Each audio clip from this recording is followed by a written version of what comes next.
What's up, everyone? Welcome back to Wingman Wednesdays. I'm Bruce Waha. Hope y'all are having a good day. Now, on today's episode, we're going to be talking about being a First Term Airman and the do's and the don'ts.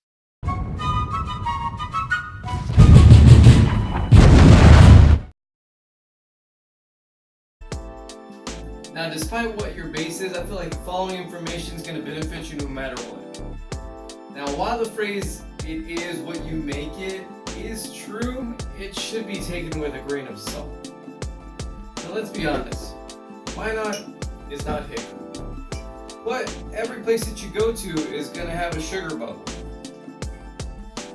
And you may be asking yourself,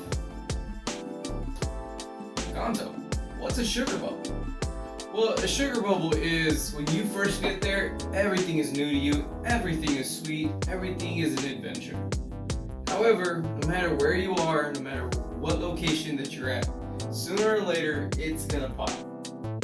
And then at that point, the statement, "it is what you make it," is true. Now, my first base was at Laughlin Air Force Base, which is a pilot training base at the most southern part of the Texas border next to Mexico. No, really. There were certain places on base that your cell phone would switch and you'd get international rates because it thought you were in Mexico. Now, to be honest, I was not enthusiastic about going to this base. I grew up in Texas. I knew all different places in Texas, and not once in my entire life did I ever think that there was a base near Del Rio. I thought it was a mistake. I honestly thought that I was going to Laughlin, which is Las Vegas. Now, I knew people that went there and they were able to throttle their career. They were able to get BTZ, they were able to study, get their CCAF out of the way, and promote staff on the first try. Now, that's exactly what they mean by "it is what you make it." Now, if you commit yourself to a game plan and set yourself up with a very specific set of goals, you can accomplish almost anything within your first term. However, at this base, personally, for myself and for many others, that wasn't the case. But we're here to discuss the good, the bad, and the ugly. So let's get started. Alright, let's start off with good. You're the shiny new coin. That means everybody's going to want to set you up in the best possible way. That means getting you into programs, having you manage certain programs, volunteer at certain events, and basically set you up in the best way possible to achieve BTZ. Now, BTZ means below the zone, and it gives you the opportunity to promote to senior airman 6 months before all of your wingmen. You just got there from tech school, you're at your first base, and this is a great time period because everybody wants to know you, everybody wants to know everything about everyone else, where they came from, what their experience was. It's a great time. And there are a tremendous amount of leadership opportunities. Opportunities such as the Wingman Council, Dorm Council, Base Honor Guard. Everything is new and exciting, so I definitely recommend that you dive into these things head first. Another great thing is your fitness level.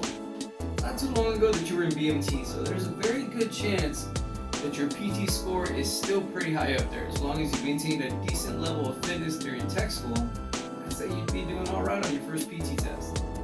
Now, one of the great things for me while I was there at my first base was the different organizations and the different groups that you could partake in. Personally, I transitioned right over to Honor Guard. And since I'm a motorcycle rider, I went ahead and looked into the Green Knights Military Motorcycle Club and signed up for that pretty quick. These two organizations have been paramount for the entirety of my military career thus far. Every base that I go to, I try and participate or volunteer for these groups as often as I can. Honor Guard specifically is so rewarding. You learn a variety of things and learn the traditions and the meaning behind the things that we do as military members. Some of the greatest moments during my time at my first base were actually being a part of the Honor Guard. Now, I was able to take the experience that I had in Honor Guard and and apply it into the Green Knights Military Motorcycle Club. And by this, I mean we were able to take part in the Patriot Guard. Now, the Patriot Guard is former and active military members that act as escorts for a military funeral. And just about every base has a connection to one of these organizations. And remember what I was talking about, camaraderie?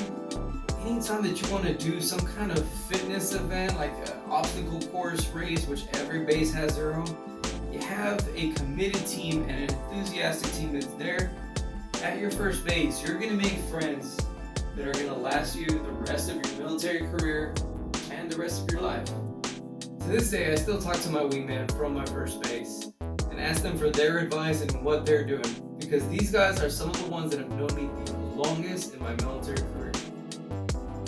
And like I mentioned in our last video, one of the most rewarding things is being able to reconnect with these people later on in your career. And now, the bad. The thing that most military members complain about, no matter where you are, no matter if it's your first term or your last, bad leadership is something that you're going to experience no matter what stage you are in your military career. And sometimes bad leadership isn't that bad. What's worse than bad leadership? Worse leadership. Now, worse leadership just aims to burn you out by giving you additional duties that is in reality their responsibility. And they give you that on top of everything that you're already doing. They use this as mentorship or leadership opportunities.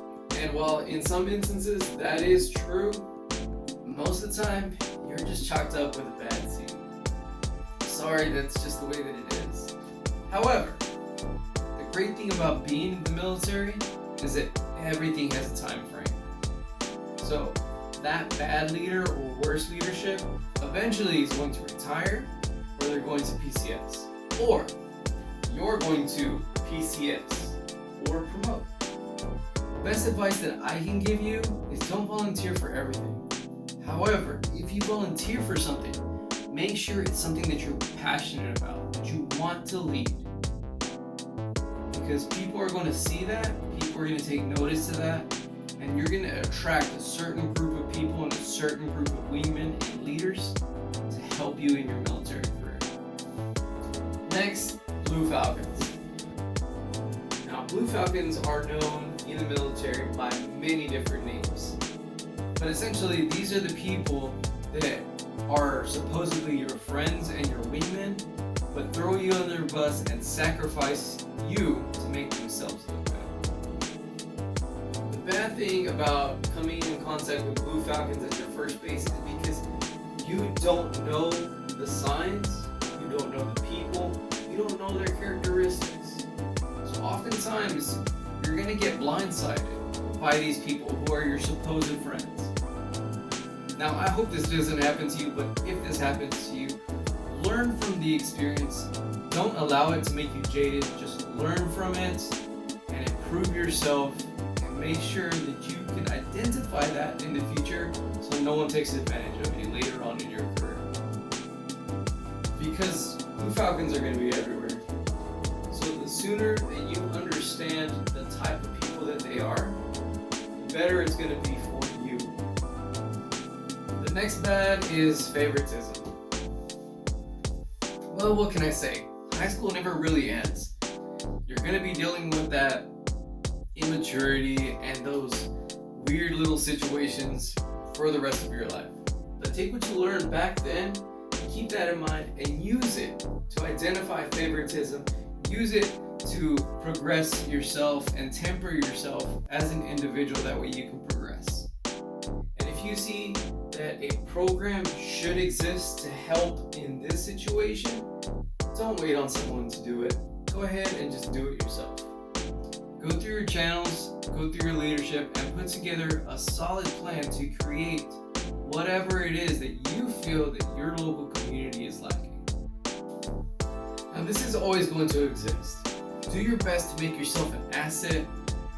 Do your best to make sure that you're not taking advantage. And if you're granted an opportunity to lead, definitely just take it by the horns and lead. Because if you don't take ownership, someone else will. And they're going to get all the credit for your work. And last but not least, complacency.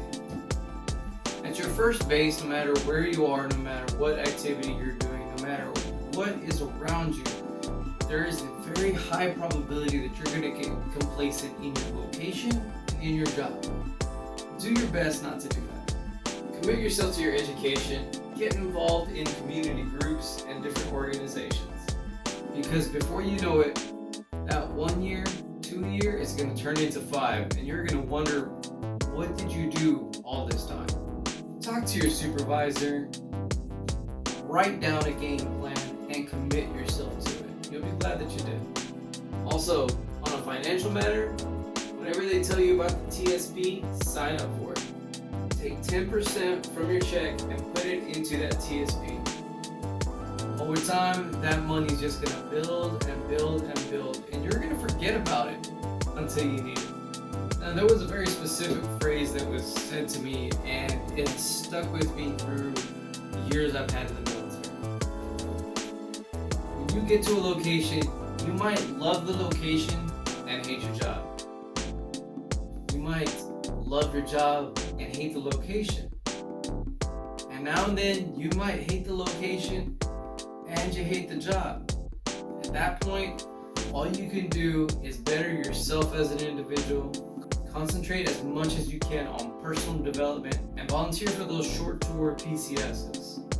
Volunteer to deploy, volunteer to go TDY, volunteer to take yourself out of that situation, out of that environment, but into an upward trajectory.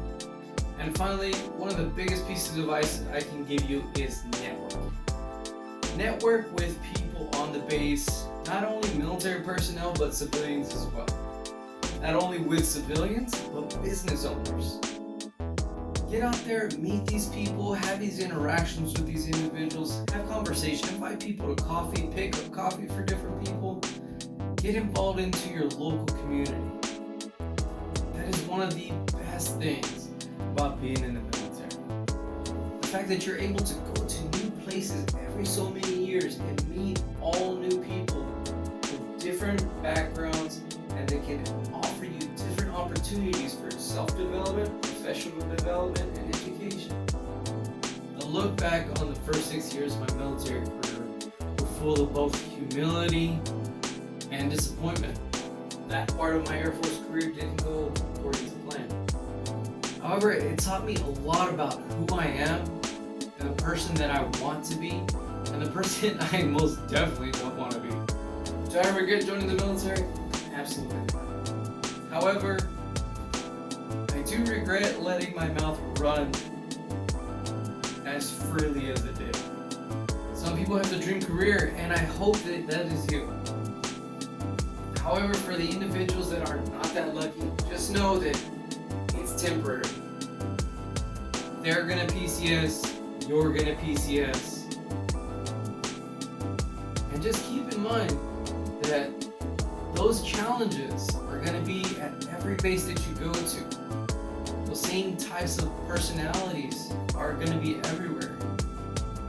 And if you had a bad assignment and you go on to another assignment and it's another bad assignment, well, the common denominator is you and your attitude. So in the end, yeah, every location, it is what you make it.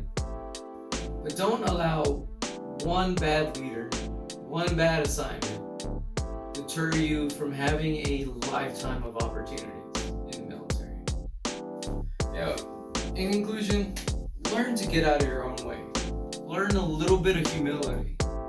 Learn to motivate yourself and to keep yourself focused. Because every now and then while you're moving forward, you want to be able to look back and see how far you've progressed as an individual. Well, I would love to hear what you guys have to say regarding the do's and the don'ts of being a First Term Airman. Be sure to leave all that information down in the comments below. Well guys, that's all that I have for you this episode. Thanks for stopping by Wingman Wednesdays. I'm Bruce with Waha, asking you, hey, where's your wingman? Now take it easy.